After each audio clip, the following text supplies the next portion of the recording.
Hello guys, I hope you are all doing well. Today our topic is cerebrospinal fluid.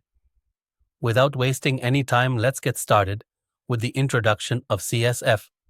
Cerebrospinal fluid is the clear, colorless, and transparent fluid that circulates through ventricles of brain, subarachnoid space, and central canal of spinal cord.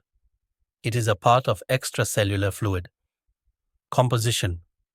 The composition of CSF is shown in this flowchart.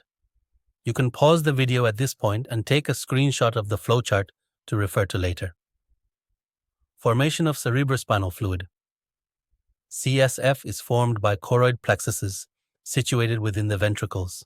Choroid plexuses are a tuft of capillary projections present inside the ventricles and are covered by pia mater and ependymal covering.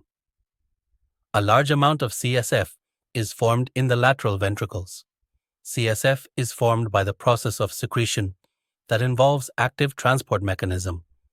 Circulation of cerebrospinal fluid. Major quantity of CSF is formed in lateral ventricles and enters third ventricle by passing through foramen of Monro. From here, it passes to fourth ventricle through aqueductus sylvius. From fourth ventricle, cerebrospinal fluid enters the cisterna magna and cisterna lateralis through foramen of Magendie, central opening, and foramen of Luschka, lateral opening.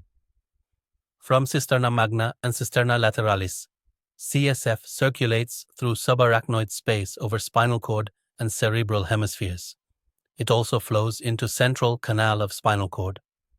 Absorption of cerebrospinal fluid. CSF is mostly absorbed by the arachnoid villi into dural sinuses and spinal veins. Functions of cerebrospinal fluid. Protection. CSF cushions the brain and spinal cord, protecting them from injury. Buoyancy. CSF makes the brain and spinal cord buoyant, reducing the force of impact on them. Nutrient transport. CSF carries nutrients to the brain and spinal cord. Waste removal. CSF removes metabolic waste products from the brain and spinal cord. Homeostasis. CSF maintains the homeostasis of the brain's interstitial fluid. That's all you need to know about CSF. Thank you.